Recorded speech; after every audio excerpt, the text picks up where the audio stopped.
This is the sound of the kingdom Jesus. Jesus. Jesus. Hallelujah. Every king has a sound. But the sound of the shofar is the sound of the coming king. He says, for the Lord himself will descend from heaven with a voice of an archangel and with the trumpet. Jesus. It says the dead in Christ and the living in Christ will be translated and raised from the grave. Today, Amsterdam, when you hear this trumpet, I want you to ask yourself this question. Are you in Christ or are you religion? Hallelujah.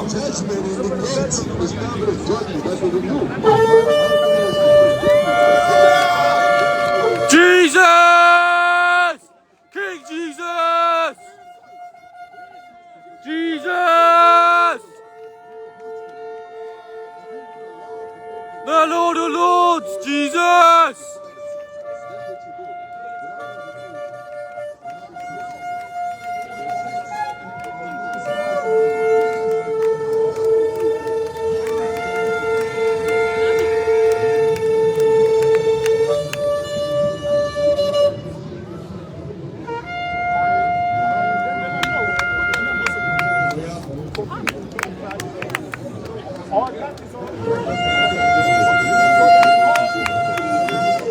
Let the shofar blow.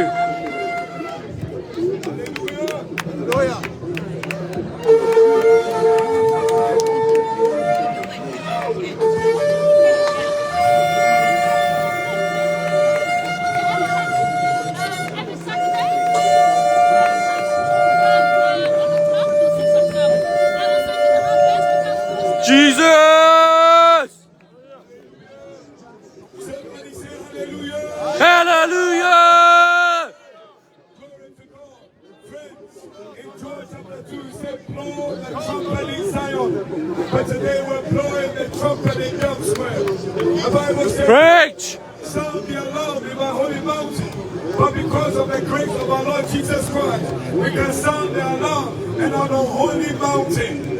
Amen. The essence of the blowing of this trumpet is to release the sound of repentance, the cry of the wilderness, the heartbeat of God. Is the sound that shows mercy. The Bible says in 2 Peter 3:9, for God is not slack, as many have counted to be slack. God is not weak, as many people count him to be weak. For of course he rose from the grave, and therefore he is not weak. We do not serve a weak Christ, but we serve a resurrected Christ. We do not serve a weak prophet who died, but we serve a resurrected prophet. We do not serve a God of color.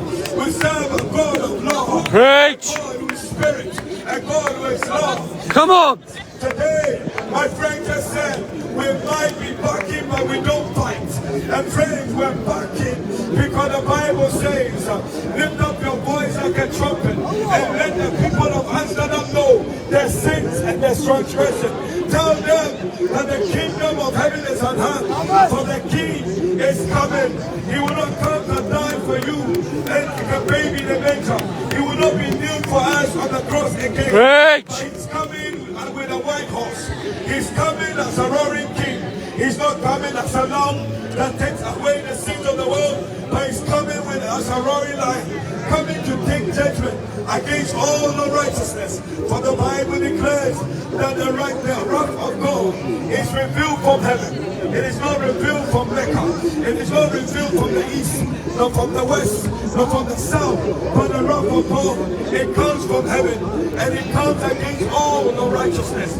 Friends, I'm here to let you know that God's wrath is set against the wicked. The Bible says that God is angry with the sinner every day. But when you look on the flip side of things, which is confusing, is that how can the Holy God entertain a holy man? He's entertaining because he has put grace for men to repent. The Bible says Moses came by the law, but Jesus came by grace. Friends, today there's grace all around us, and the grace of God does not endorse sin. The grace of God does not endorse homosexuality. The grace of God does not endorse politicians. politicians, lying politicians. The grace of God does not endorse unrighteousness. But this is what the grace of God, it teaches us that men need to depart from iniquity. It teaches us to abstain and not to enjoy sin. Friends, today we sound the alarm because the people of Amsterdam must tremble. Not because they're like demons. The Bible says demons believe and they tremble. But when we tremble, it is a time to repent. It is a time to call on the name of the Lord. For he is good and his mercy endures forever. Friends, I was a sinner on my way to court. And I realized I had a choice to confess my crime and accept a lesser sentence.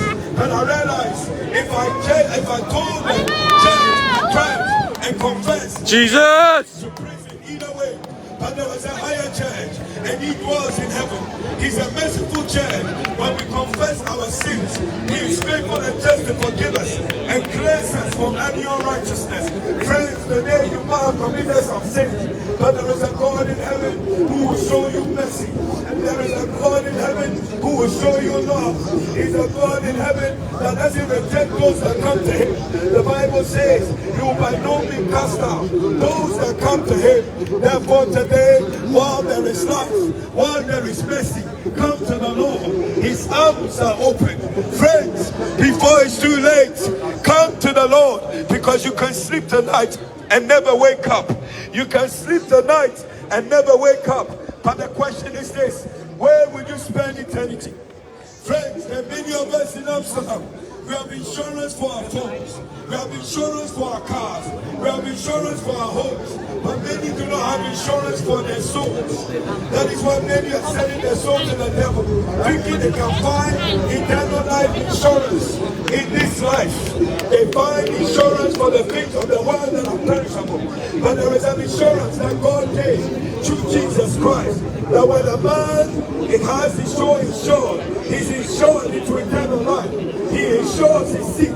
He's seated with him in heavenly places, far above principalities and powers. Friends, today we cry out and we say, come to the Lord Jesus. Turn away from sins, because repentance is not a confession.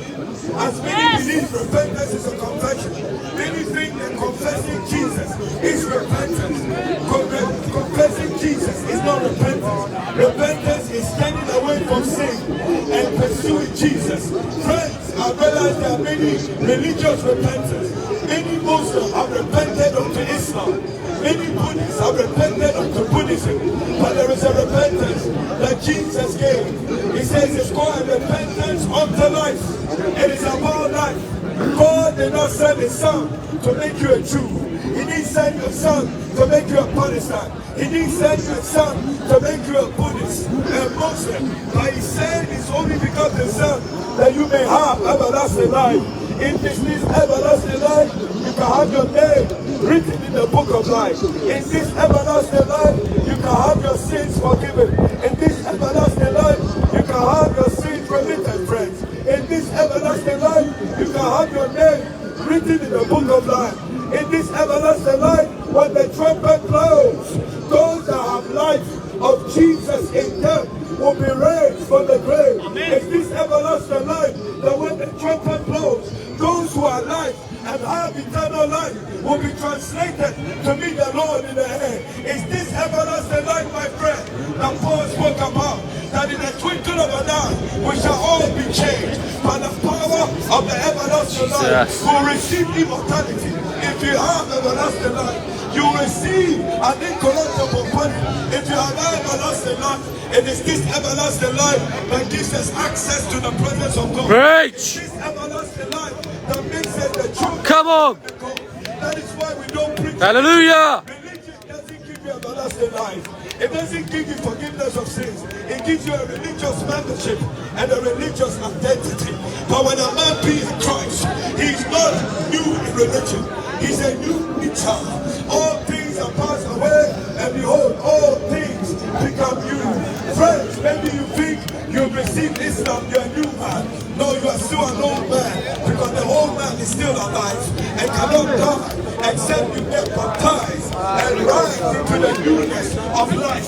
Friends, that is why there is a baptism of religion, but there is a baptism unto Jesus. In Romans 6, it says we are dead, buried, and resurrected unto the newness of life.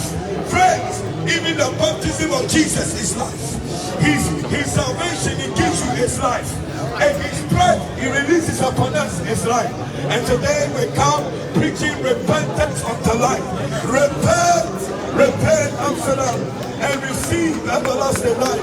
For Jesus said, except you repent, you will likewise perish. Except you turn from your sins, you will not have your sins remitted. And moments of refreshing from the presence of the Lord. Friends, there is an ABCD to receiving eternal life. As I come to the end of my message, I'm not preaching a religion for you to receive a religion, but we preach this gospel for you to receive the life of Christ that rose Him from the grave. Paul said that I may know Him and the power of resurrection. There is a life that makes people resurrect from the grave. Today come to the Lord Jesus and receive everlasting life in the name of Jesus. The aim is that you admit you're a sinner. Don't come to Jesus and say, I am a Muslim or I'm a good man. Good men don't go to heaven. They receive a visitation from Santa Claus. Santa gives good men good gifts. But God gives repentant men eternal life. That is why the wages of sin is death. But the gift of God is not a Christmas gift that expires every month. The gift of God. Come on, come on. Jesus Christ. Preach. Through Jesus Christ. And not Muhammad. Through Jesus Christ. And not Joseph Smith. Through Jesus Christ. And not Charles Russell. You see, Muhammad cannot give you everlasting life. Well, preach. The resurrected prophet. Muhammad is Hallelujah. a prophet. He's a dead prophet whose bone is still in Mecca. But our Lord Jesus, His bones is not in Jerusalem. They look for His bones. They look for His body. But His body is He's not alive. That is why there is hope. Jesus. Jesus is up in heaven and He makes intercession for you and I. Today, my Muslim friends, He's the love for God that takes away the Sin the world. Come on. Come on. Takes away the sins of the Hindus. Preach. That takes away the sins of the Catholic who place their forgiveness of sins in the hearts of Mary. Repent and believe in the Lord Jesus. Repent and call on His name before it's too late. Today could be your last day. Today I cry out that you admit you are a sinner and not a good man, that you will receive everlasting life. The B, I pray that you believe and not believe like a demon in trouble, but you believe and repent, because demons believe and they tremble, but they never repent. And that is why Jesus didn't just say believe. He Jesus. said, and repent and believe in the gospel that you will enter the kingdom of God. Maybe you're in Amsterdam and you are a Jew. You see, friends, there was a man called Nicodemus. He had all the Torah. He understood the things of the Torah. He was born in the covenant of Abraham. But there was something that was lacking. He had a religious life. He had a Jewish life, but he didn't have eternal life. Therefore, Jesus said, except a man be born again, except a Jew be born again, except a pastor's son be born again, he cannot enter the kingdom. Friends, there are many people here in Amsterdam screaming free Palestine. Preach. They scream free liberty. Preach. But you see, Jesus is the door to liberty. Jesus. You cannot scream free Palestine without having Jesus in your life. It is Jesus that sets souls free. Hallelujah. He said the Spirit of the Lord is upon me and He's anointed me to set the captives free. The only captive can only be set free by Jesus. The only one who can set Palestine free is Jesus. The only one who can set the nation free It's Jesus. Many of you scream peace, peace, peace, but you don't want the Prince of Peace.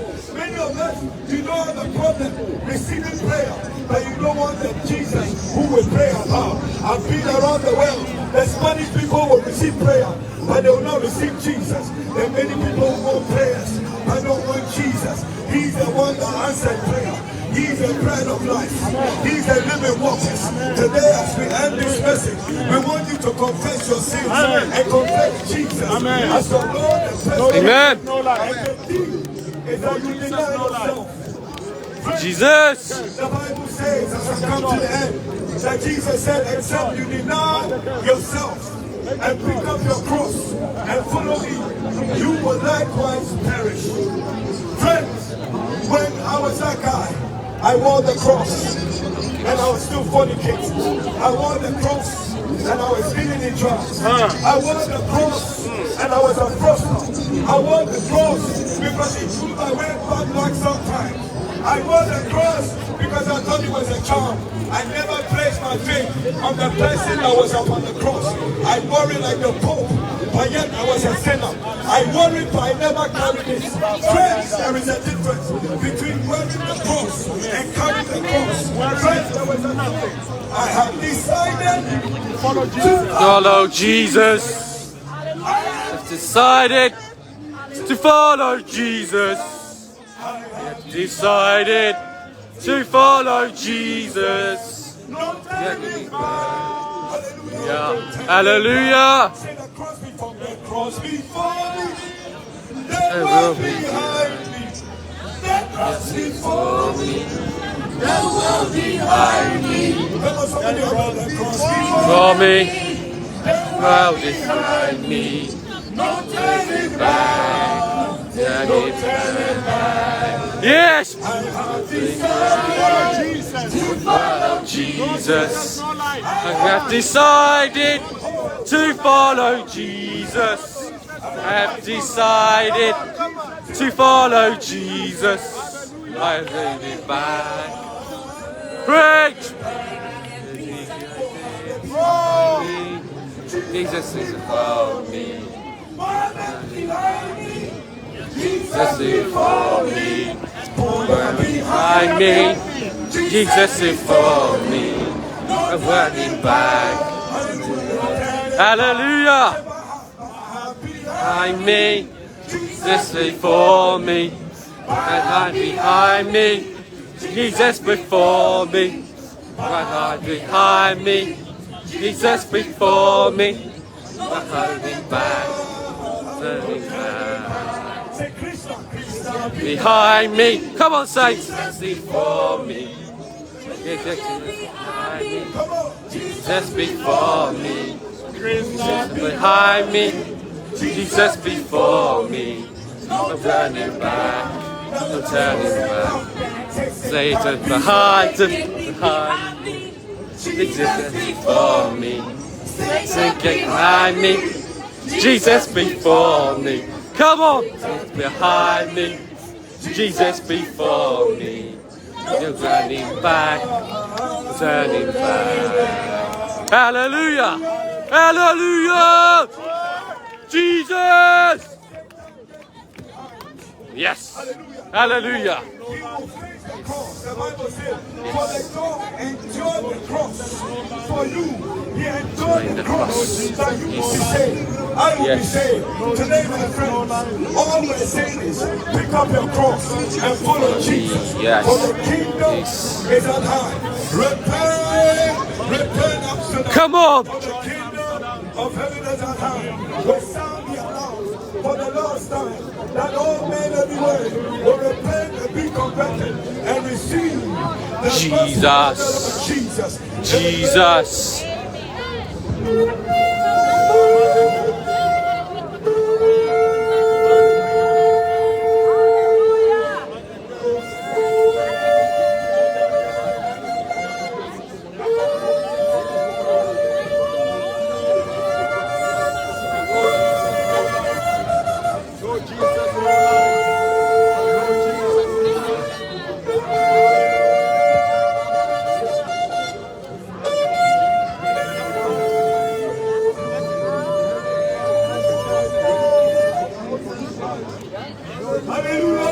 Come on. Hallelujah. Jesus. Jesus. Jesus. He is risen. Hallelujah. Make the choice. Make the choice.